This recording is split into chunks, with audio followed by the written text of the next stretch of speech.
ทีมงานเราวันที่หนึ่งเราพร้อมต้องเติมพลังกันก่อน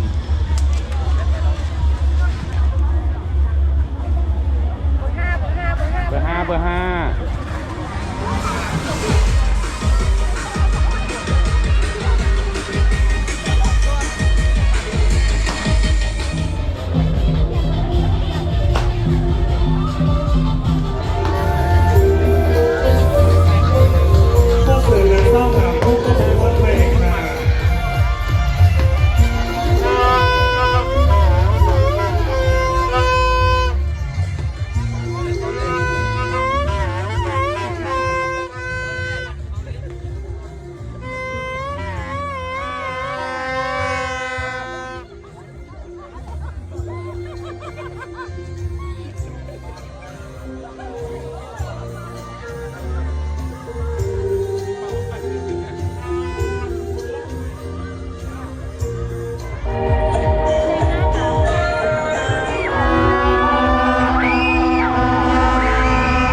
วันนี้ลิงก็อยู่ต่อหน้าเวทีของ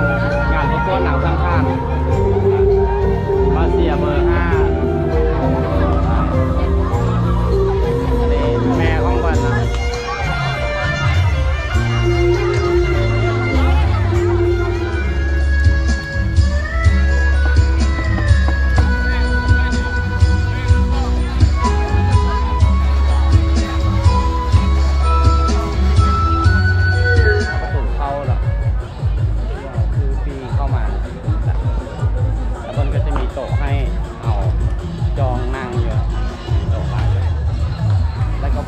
ตอนนี้ก็จะเป็นบรรดากองเชียร์ของแต่ละเบอร์เนาะเป็นเบอร์สาวเก่าไปเบิ่งได้ตัวนี้จะเป็นโต๊ะห้องลิงมาเชียร์เองนะเบอร์5กองเชียร์เริ่มหล่อแล้วนะครับมีผู้นอนอยู่บรรยากาศกองเชียร์ของโต๊ะเบอร์5เป็นแม่ของเบอร์5เจนาไปเบิ่งบรรยากาศของเบอร์อื่นเบิ่งมาน่าชิงแข่งอ่ะให้ยิงเกินเลยสั่งเว้ยทางยอง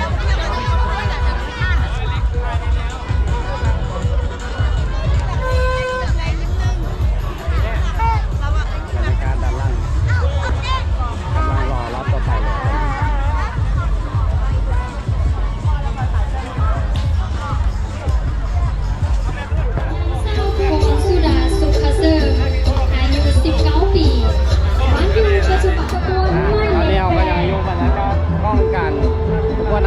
อยู่เส้นเคยแล้ว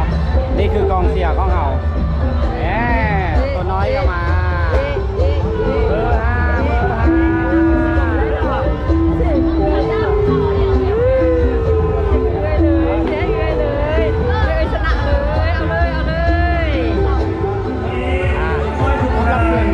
ที่หนึ่งก็ได้ผ่านพ้นไปแล้วมืออื่นเป็นมือรอตัดสินเนาะมือที่2มาลุ้นนำกันบนบานไพ่จะได้เนาะสำหรับวันนี้ลิง